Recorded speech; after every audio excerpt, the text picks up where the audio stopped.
नमस्कार, स्वागत है आप सभी साथियों का एक बार फिर से आपके अपने यूट्यूब चैनल एग्री यूनिक पर। आज की इस वीडियो में हम बात करेंगे सॉइल साइंस भाग 5 के बारे में, जिसमें हम मृदा के विभिन्न गुणों के बारे में जानेंगे। जो भी स्टूडेंट चैनल पर पहली बार आए हैं, चैनल को विजिट करके पुराने वीडियो देख लेंगे और वीडियो पसंद आए तो उन्हें लाइक करके चैनल को सब्सक्राइब कर दीजिएगा और साथ ही बेल आइकन भी प्रेस कर दीजिएगा, जिससे नए नए वीडियोज़ के नोटिफिकेशन आप तक पहुँचते रहें। तो चलिए शुरू करते हैं बिना देरी किए हुए आज का सेशन सॉइल साइंस भाग 5। मिट्टी के गुण। मिट्टी के गुण में हम सबसे पहला पॉइंट देखेंगे। मिट्टी का पहला गुण क्या होता है? मृदा कड़ाकार या सॉइल टेक्सचर। ये आपके लिए परीक्षा की दृष्टि से मोस्ट इंपॉर्टेंट है, इसे ध्यान से देखिएगा। पहला पॉइंट है, यह मिट्टी के कणों के आकार को संदर्भित करता है कि इसमें मिट्टी में जो कण पाए जाते हैं किस किस आकार के होते हैं, कितने बड़े छोटे होते हैं, उसके आकार को ये संदर्भित करता है। नेक्स्ट पॉइंट है, मृदा में बालू, सिल्ट तथा मृत्तिका, जिसे हम क्ले कहते हैं इंग्लिश में, के कणों के सापेक्ष अनुपात को मृदा गठन या मृदा कड़ाकार कहते हैं। यहाँ से कई बार प्रश्न बना हुआ है परीक्षाओं में, इसकी परिभाषा याद रखिएगा। तो मृदा कड़ाकार क्या होता है? तो बालू और सिल्ट और क्ले की कितनी कितनी मात्रा है किस किस मिट्टी में, तो उसी को हम क्या कहते हैं? मृदा कड़ाकार कहते हैं। नेक्स्ट पॉइंट है, यह मृदा की मूल विशेषता है, इसे बदला नहीं जा सकता है। और नेक्स्ट पॉइंट है, सबसे महीन कण मृत्तिका के होते हैं। सबसे महीन कण किसके होते हैं? मृत्तिका के होते हैं। जितने पॉइंट्स है सबके सब मोस्ट इंपॉर्टेंट है परीक्षा की दृष्टि से। इसलिए सबसे अधिक क्रियाशीलता एवं जल धारण क्षमता मृत्तिका की होती है। ये आपके ए भी और ए भी और ए भी पॉइंट मोस्ट इंपॉर्टेंट है। नेक्स्ट पॉइंट है, क्षेत्र की स्थिति में मृदा कड़ाकार आमतौर पर फील पद्धति द्वारा निर्धारित की जाती है। अगला देखेंगे, अगला टॉपिक है आपका मिट्टी का यांत्रिक विश्लेषण। मिट्टी का यांत्रिक विश्लेषण में पहला पॉइंट है, यह 2 मिलीमीटर व्यास से नीचे मिट्टी की मात्रा को निर्धारित करने की प्रक्रिया है। और नेक्स्ट पॉइंट है, यह मृदा कड़ाकार वर्गों को निर्धारित करने में मदद करता है। नेक्स्ट पॉइंट है, मिट्टी कड़ाकार के यांत्रिक विश्लेषण के लिए अंतरराष्ट्रीय पीपेट और ब्यूकोस हाइड्रोमीटर विधि सबसे आम तरीके हैं। एक मृदा कड़ाकार को ज्ञात करने की विधि होती है। और नेक्स्ट पॉइंट है, अंतरराष्ट्रीय पीपेट विधि अवसादन के सिद्धांत पर आधारित है। और नेक्स्ट पॉइंट है, मृदा कड़ाकार वर्ग त्रिकोणीय पाठीय आरेख द्वारा निर्धारित किया जाता है। दूसरा विधि क्या है? Textural classes. टेक्सचरल क्लासेस क्या होते हैं? पहला पॉइंट है, कुल 12 टेक्सचरल क्लासेस हैं, लेकिन रेत, गाद और क्ले 3 मुख्य वर्ग हैं। टेक्सचरल क्लासेस यानी सॉइल टेक्सचर का यानी कड़ाकार का जो क्लास है उसको कितने भागों में बांटा गया है, यानी कितने वर्ग हैं उसमें। यह IRI के PhD 2019 के एग्जाम में पूछा जा चुका है। नेक्स्ट पॉइंट है, रेतीली मिट्टी। मिट्टी में 85% से अधिक रेत होती है। रेतीली मिट्टी में क्या होती है? 85% से अधिक रेत पाया जाता है। दूसरा पॉइंट है, सिल्ट मिट्टी। जब मिट्टी में 80% से अधिक सिल्ट होते हैं तो उसे हम सिल्ट मिट्टी कहते हैं। और नेक्स्ट पॉइंट है, जब क्ले मृदा, क्ले मिट्टी किसे कहेंगे हम? जब 40% से अधिक क्ले पाई जाए मिट्टी में तो उसे हम क्ले मृदा कहते हैं। नेक्स्ट पॉइंट है, अन्य मिट्टियों के बजाय क्ले मिट्टी में सबसे अधिक संख्या में रंध्रावकाश होते हैं, जबकि मोटे आकार के रंध्रावकाश बालू मृदा में पाए जाते हैं। ये आपके लिए परीक्षा की दृष्टि से मोस्ट इंपॉर्टेंट है। सारे के सारे पॉइंट जितने भी ऊपर पढ़ाए जा चुके हैं सभी से प्रश्न बन चुके हैं और कई परीक्षाओं में पूछे जा चुके हैं। तो इसमें आप याद रखिएगा कि मोटे कड़ाकार किस में पाए जाते हैं? बलुई मृदा में, लेकिन सबसे ज्यादा रंध्रावकाश की बात किया जाए तो उसको किस में पाए जाएंगे? तो क्ले मृदा में सबसे ज्यादा पाए जाते हैं। अब देख लेंगे मिट्टी के कणों का वर्गीकरण। मिट्टी के कणों का वर्गीकरण में देखेंगे ISSS के अनुसार। इसे ये जो दिया हुआ है किसमें दिया हुआ है? मिलीमीटर में दिया हुआ है ISSS के अनुसार, ISSS के अनुसार। पहला है बजरी या सैंड। इसकी जो आपकी डायमीटर होती है कितनी होती है? तो 2 मिलीमीटर से अधिक होती है। 2 मिलीमीटर से अधिक बड़े कण जो होते हैं उसे हम सैंड कहते हैं। और मोटी बालू हम किसे कहेंगे? 0.2 से 2 मिलीमीटर तक के कण को हम क्या कहेंगे? मोटी बालू कहते हैं। और महीन रेत या महीन बालू किसे कहेंगे? 0.02 से 0.2 मिलीमीटर तक के कण को हम महीन रेत कहते हैं। सिल्ट की बात कर लेंगे तो सिल्ट 0.02 से 0.002 मिलीमीटर के कण को हम सिल्ट कहते हैं। यह आरपीएससी के एओ 2012 में पूछा गया है।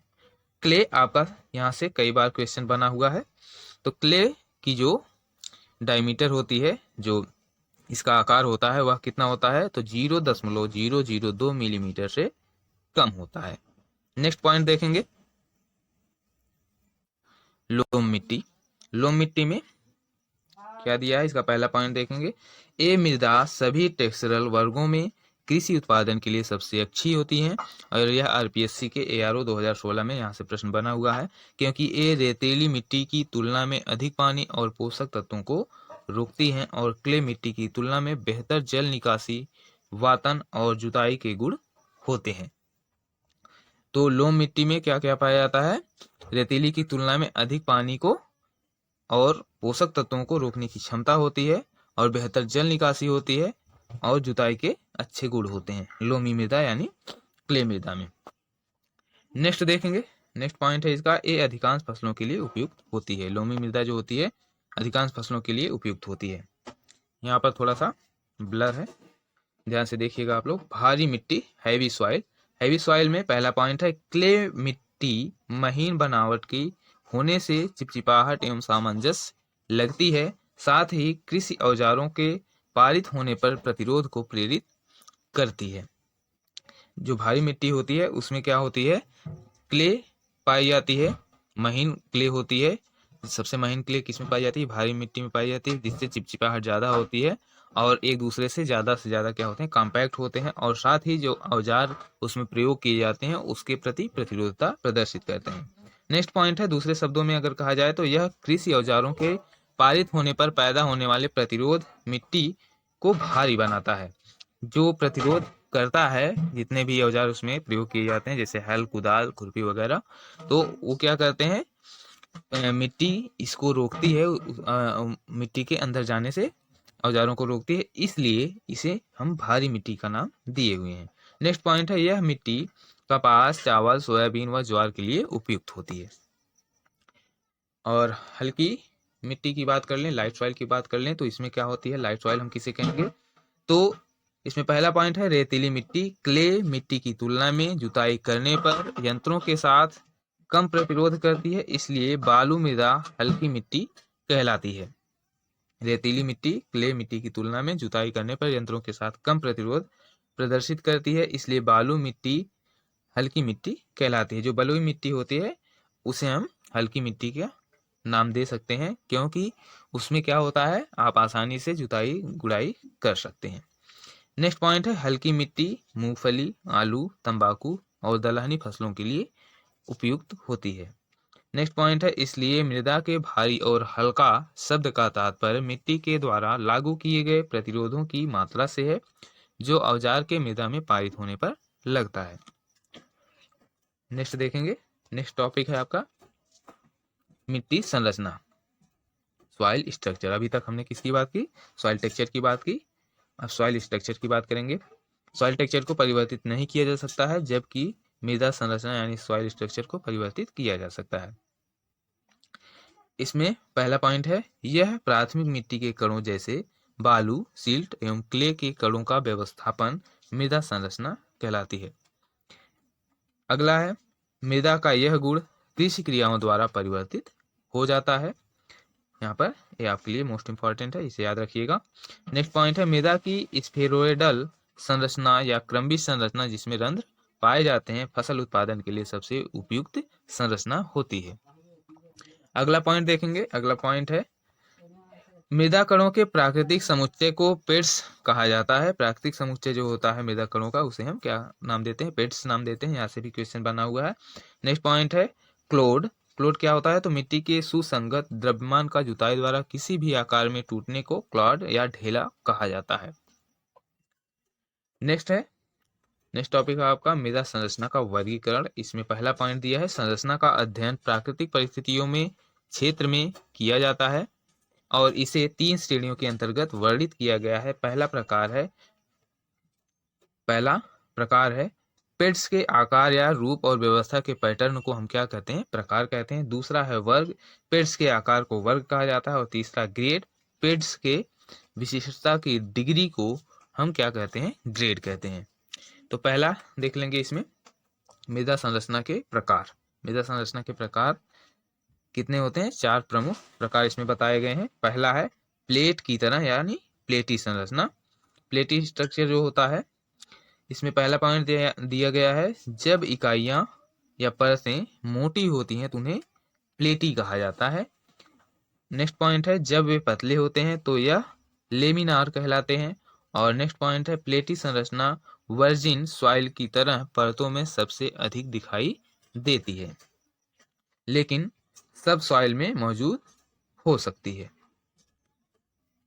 दूसरा स्ट्रक्चर क्या है? प्रिज्म जैसा। प्रिज्म स्ट्रक्चर है, इसमें पहला पॉइंट दिया है, ए आमतौर पर 1 से 10 सेंटीमीटर से लंबाई में एरिड और सेमी शुष्क क्षेत्रों के उप मिट्टी संस्तर में पाए जाते हैं। और अगला पॉइंट है, जब सबसे ऊपर गोल होता है तो संरचना को स्तंभ के रूप में कहा जाता है, जबकि सबसे ऊपर समतल और सब स्पष्ट कट प्रिज्मीय होते हैं, इसलिए हम प्रिज्म जैसा संरचना इसका कहते हैं। नेक्स्ट प्रकार है ब्लॉक की तरह, ब्लॉकी स्ट्रक्चर। ब्लॉकी स्ट्रक्चर में पहला पॉइंट है, तीनों आयाम समान आकार के हैं। तीनों आयाम जो होते हैं वो समान होते हैं। और तीसरा है, नेक्स्ट पॉइंट है, अनियमित रूप से 6 आयामों का सामना उनके 3 आयामों के साथ बराबर होता है। नेक्स्ट पॉइंट है, ये प्रकार आमतौर पर उप मिट्टी या सब सॉइल तक ही सीमित होते हैं, ऊपर नहीं पाए जाते हैं। नेक्स्ट है आपका गोलाकार संरचना, स्फेरिकल। यह क्या होता है? इसमें पहला पॉइंट दिया है, गोल समुच्चय या पैड अक्सर 2 सेंटीमीटर व्यास से अधिक नहीं होते हैं, जो कि ढीली स्थिति में अक्सर ए संस्तर में पाए जाते हैं। नेक्स्ट पॉइंट है, यह मिट्टी विशेष रूप से कार्बनिक मृदा या घास भूमि की सतह की मिट्टी के लिए विशिष्ट होता है। नेक्स्ट पॉइंट है, इस संरचना में मिट्टी के गीलेपन से छिद्रण और वातन प्रभावित नहीं होता है। और लास्ट पॉइंट है गोलाकार संरचना का, यह दानेदार और कड़युक्त टुकड़ों में समूहीकृत होते हैं। इसका दानेदार संरचना देख लेंगे। दानेदार में क्या होता है? पहला पॉइंट है, इस समूह के समुच्चय को आमतौर पर दानेदार कहा जाता है, जो अपेक्षाकृत कम छिद्रपूर्ण होते हैं। जबकि सेकंड पॉइंट है इसका, ये मिट्टी के महीन समुच्चय हैं और फसल की खेती के लिए अच्छे होते हैं। क्रमबद्ध संरचना देख लेंगे। क्रमबद्ध संरचना क्या होती है? तो क्रमबद्ध संरचना में पहला पॉइंट है, जब महीन समुच्चय विशेष रूप से छिद्रित हों तो कण युक्त टुकड़ों के रूप में जाने जाते हैं। और नेक्स्ट पॉइंट है, यह फसलों की खेती के लिए सबसे उपयुक्त होते हैं। और नेक्स्ट पॉइंट है, इसलिए पौधे के विकास के लिए दानेदार और कण युक्त टुकड़े दोनों संरचनाएं सबसे अनुकूल होती हैं। तो जब प्रश्न पूछा जाता है कि कौन सी संरचना जो है पौधों के लिए सबसे उपयुक्त होती है, तो गोलाकार संरचना क्या होती है? सबसे उपयुक्त संरचना होती है। नेक्स्ट पॉइंट देखेंगे। नेक्स्ट टॉपिक है आपका मृदा संरचना के वर्ग। क्लासेस क्या होते हैं? तो यह पैड के आकार से निर्धारित किया जाता है। पहला पॉइंट है, प्रत्येक प्राथमिक संरचना प्रकार की मिट्टी को 5 आकार के वर्गों में विभेदित किया जाता है। पहला है बहुत बारीक, दूसरा महीन, तीसरा मध्यम, चौथा मोटा और पांचवा बहुत मोटा। और तीसरा ग्रेड देख लेंगे। मृदा संरचना के ग्रेड क्या होते हैं? तो पहला पॉइंट है, ग्रेड अलग अलग पेड़ की विशिष्टता और अस्थायित्व की डिग्री का संकेत देते हैं। नेक्स्ट पॉइंट है, यह समुच्चय की स्थिरता से निर्धारित होता है। और नेक्स्ट पॉइंट है, संरचना की ग्रेड मिट्टी की नमी से प्रभावित होते हैं। और अगला पॉइंट है, ग्रेड कार्बनिक पदार्थ, बनावट आदि पर भी निर्भर करता है। नेक्स्ट है, मिट्टी की संरचना को प्रभावित करने वाले कारक। तो मिट्टी की संरचना को प्रभावित करने वाले कारक में हम देखेंगे, पहला पॉइंट, कार्बनिक पदार्थों के मिलाने से मिट्टी संरचना में सुधार होता है। ये आपके लिए मोस्ट इंपॉर्टेंट पॉइंट है परीक्षा की दृष्टि से, और यह IARI PhD 2019 के एग्जाम में भी पूछा जा चुका है। नेक्स्ट पॉइंट देखेंगे, गहन या इंटेंसिव खेती मृदा संरचना को नष्ट कर देती है। अगला पॉइंट है, अच्छी मृदा संरचना के लिए जुताई का कार्य इष्टतम नमी की स्थिति में किया जाना चाहिए। और अगला पॉइंट है, सोडियम आयन डीफ्लोकुलेशन द्वारा मिट्टी की संरचना को नष्ट कर देते हैं। याद रखिएगा, यहाँ से भी परीक्षा में प्रश्न बन चुके हैं। नेक्स्ट पॉइंट है, कैल्शियम आयन फाल्कुलेशन के कारण मिट्टी की संरचना को नष्ट कर देते हैं। ये दोनों के दोनों मोस्ट इंपॉर्टेंट पॉइंट परीक्षा की दृष्टि से आप क्लियर रहेंगे। अगला पॉइंट देखेंगे, ज्यादातर घास और दलहनी फसलें मिट्टी के दाने को बेहतर बनाती हैं। घास और दलहनी फसलें याद रखिएगा, अभी परीक्षा में प्रश्न बनाया नहीं गया है लेकिन इंपॉर्टेंट है। नेक्स्ट पॉइंट देखेंगे, जड़ें और जड़ बाल मिट्टी की संरचना को विकसित करने में मदद करते हैं। अगला है मिट्टी का घनत्व। मिट्टी का घनत्व देखेंगे, इसमें पहला पॉइंट है, इसे पाइकोनोमीटर द्वारा, पिकनोमीटर कहते हैं, द्वारा मापा जाता है और यह दो प्रकार का होता है। पहला प्रकार है कण घनत्व या पार्टिकल डेंसिटी। यह IARI PhD 2017 में प्रश्न पूछा जा चुका है। यहाँ से अगला इसका पॉइंट देखेंगे। पॉइंट में है, प्रति इकाई आयतन में एक व्यक्तिगत मृदा कण के भार को कण घनत्व कहा जाता है, या ओवन की सूखी मिट्टी के ठोस का घनत्व है जब हवा को निकाल दिया जाता है या रंध्रावकाश को बाहर रखा जाता है। तो बिना रंध्रावकाश के मिट्टी को हम क्या कहते हैं, कण घनत्व कहते हैं। इसका पहला प्रकार है, तो इसमें इसका सूत्र है, कण घनत्व बराबर मिट्टी के ठोस पदार्थों का वजन अपान मिट्टी के ठोस पदार्थों की मात्रा।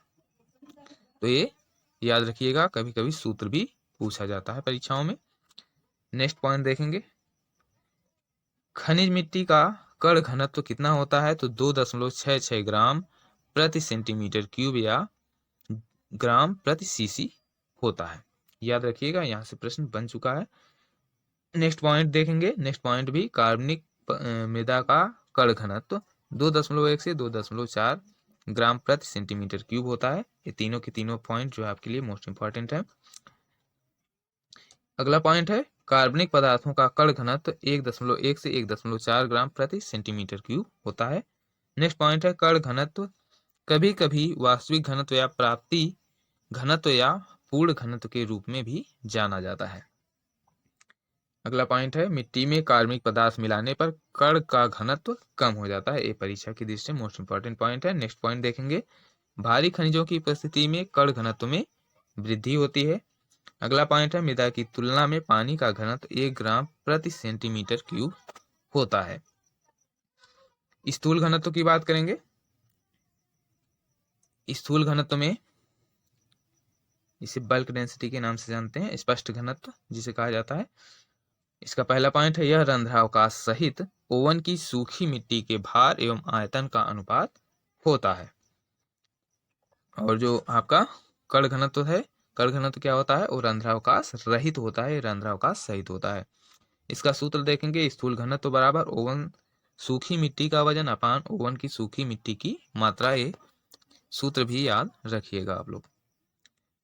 नेक्स्ट पॉइंट देखेंगे, इसे आयतन भार वॉल्यूम वेट भी कहा जाता है और IARI के PhD 2017 में प्रश्न बना हुआ है। तो आपके परीक्षा की दृष्टि से मोस्ट इंपॉर्टेंट पॉइंट रहेगा। नेक्स्ट पॉइंट है, इसे ठोस के आयतन द्वारा कण घनत्व को गुणा करके निर्धारित करते हैं।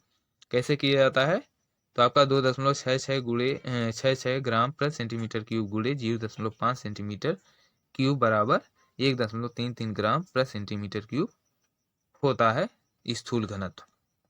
इस प्रकार से निकाला जाता है। तो 2.66 ग्राम प्रति सेंटीमीटर क्यूब जो होता है वो किसका होता है, वो आपका यहाँ पर दिया है खनिज मिट्टी का जो कण घनत्व होता है वो 2.66 ग्राम प्रति सेंटीमीटर क्यूब होता है। तो इसका स्थूल घनत्व निकालने के लिए 0.5 से हम गुणा कर देंगे तो 1.33 ग्राम प्रति सेंटीमीटर क्यूब निकल करके आ जाएगा इसका स्थूल घनत्व। नेक्स्ट पॉइंट है, इसलिए स्थूल घनत्व आमतौर पर कण घनत्व का आधा होता है। नेक्स्ट पॉइंट देखेंगे, सामान्य मिट्टी का स्थूल घनत्व 1.33 ग्राम प्रति सेंटीमीटर क्यूब होता है। और वहीं पर मोटे कणाकार या रेतीली मिट्टी का स्थूल घनत्व 1.4 से 1.75 ग्राम प्रति सीसी होता है। ये पॉइंट आपके लिए मोस्ट इंपॉर्टेंट है, ये पूछा जा चुका है। नेक्स्ट पॉइंट है, महीन बनावट वाली मिट्टी का स्थूल घनत्व 1.1 से 1.4 ग्राम प्रति सीसी होता है। नेक्स्ट पॉइंट है, कार्बनिक पदार्थ का स्थूल घनत्व 0.5 ग्राम प्रति सीसी होता है। अगला पॉइंट है, सख्त उप मिट्टी का स्थूल घनत्व 2 ग्राम प्रति सीसी। और नेक्स्ट पॉइंट है, रेतीली मिट्टी का क्ले मिट्टी की तुलना में अधिक स्थूल घनत्व होता है। ये परीक्षा की दृष्टि से आपके लिए मोस्ट इंपॉर्टेंट पॉइंट है कि रेतीली मिट्टी का जो स्थूल घनत्व होता है क्ले मिट्टी की तुलना में अधिक होता है। अगला पॉइंट है कार्बनिक पदार्थों के डालने से स्थूल घनत्व घटता है। ये भी परीक्षा की दृष्टि से मोस्ट इंपॉर्टेंट पॉइंट है। अगला पॉइंट है मिट्टी की सघनता स्थूल घनत्व को बढ़ाती है। अगला पॉइंट है बड़े रंध्रावकाश मिट्टी का स्थूल घनत्व कम करते हैं। और अगला पॉइंट है जुताई के संचालन से स्थूल घनत्व में कमी आ जाती है। तो आज के वीडियो में बस इतना ही। पूरा वीडियो देखने के लिए आप सभी साथियों का धन्यवाद। मिलते हैं नेक्स्ट वीडियो में।